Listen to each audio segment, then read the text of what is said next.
कक्षा 9वीं में हुए 5 रुपए के पेन का विवाद किस कदर घातक साबित हो सकता है, आप इसकी कल्पना भी नहीं कर सकते। मध्य प्रदेश के मऊगंज जिले में एक दिल को दहला देने वाला मामला सामने आया है, जहां दोस्तों के बीच कक्षा 9वीं में हुए पेन का विवाद का बदला 2 साल बाद लिया गया। हैरानी की बात यह है कि पेन के विवाद को लेकर दोस्तों ने अपने ही साथी को जिंदा बहुती जलप्रपात के नीचे फेंक दिया। इस घटना को किस तरह सातिराना तरीके से अंजाम दिया गया, जब इसकी पड़ताल की गई तो खुद पुलिस भी हैरान रह गई। दरअसल इस कहानी की शुरुआत होती है वर्ष 2023 में, जब मऊगंज थाना क्षेत्र के पथरहा गांव निवासी सुशील पाल और शमशाद मोहम्मद दोनों हायर सेकेंडरी स्कूल ढेरा में कक्षा 9वीं में पढ़ते थे। दोनों के बीच दोस्ती भी थी, लेकिन एक रोज सुशील पाल के बैग से 5 रुपए कीमत की पेन गायब हो जाती है, जिस पर सुशील पाल अपने दोस्त शमशाद मोहम्मद पर बैग से पेन चोरी करने का आरोप लगाता है। मामूली सी बात को लेकर विवाद बढ़ता चला गया। पहले स्कूल में दोनों के बीच कहासुनी हुई और फिर इसी बीच सुशील पाल के चाचा की एंट्री होती है। सुशील के चाचा ने शमशाद मोहम्मद को फटकार लगाई और पेन वापस करने के लिए कहा।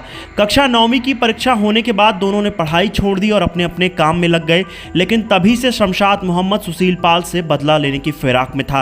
इस बात को लगभग 2 साल बीत चुके थे। तब तक सुशील पाल भी पेन के विवाद को भूल चुका था, लेकिन इसी बीच 8 अप्रैल 2025 को सुशील पाल अचानक गांव से गायब हो जाता है।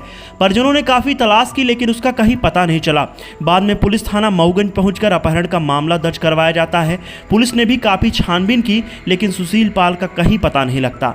तभी 9 मई 2025 को पुलिस को बहुती जलप्रपात के ऊपर एक सुसाइड नोट मिलता है, जिसे खोजने के लिए पुलिस बहुती जलप्रपात के नीचे उतरती है, जहां पुलिस ने देखा कि एक के बाद एक कुल 3 शव पड़े हुए हैं, जिसमें से एक शव नरकंकाल में तब्दील हो चुका है। नरकंकाल की पहचान करवाने के लिए पुलिस उसके कपड़े के माध्यम से अन्य पुलिस थानों को भी सूचना भेजती है, जिस पर मऊगंज पुलिस भी सक्रिय होती है। और जब जांच की गई तो पाया गया कि यह नरकंकाल किसी और का नहीं बल्कि 8 अप्रैल 2025 को गायब हुए सुशील पाल का है।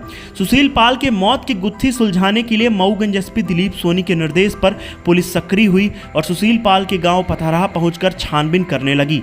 इसी बीच पुलिस को यह पता लगता है कि सुशील पाल 8 अप्रैल को अपने एक दोस्त के साथ आखिरी बार गांव में देखा गया था, जिसे पुलिस पूछताछ करती है। तब इस पूरे हत्याकांड की गुत्थी सुलझने लगती है। पुलिस को पता लगता है कि पेन का बदला लेने के लिए शमशाद मोहम्मद ने साजिश रची।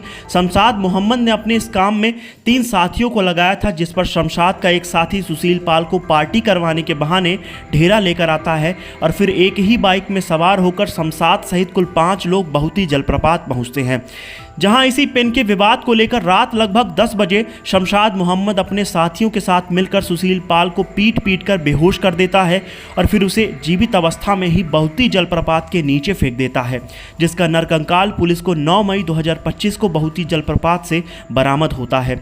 इस पूरे मामले की जानकारी देते हुए मऊगंज एसपी दिलीप कुमार सोनी ने बताया कि पुलिस ने इस मामले में मुख्य आरोपी शमशाद मोहम्मद निवासी पथरहा थाना मऊगंज, मौसम कोल निवासी अमोच थाना लौर, योगेश रावत निवासी अमोच थाना लौर, कुल 3 लोगों को गिरफ्तार करते हुए एक नाबालिग बालक को भी निरुद्ध किया है। इस तरह से 5 रुपए पेन की कीमत सुशील पाल को अपनी जान देकर चुकानी पड़ी। फिलहाल आइए सुनते हैं इस पूरे मामले पर मऊगंज एसपी दिलीप कुमार सोनी ने क्या कुछ कहा।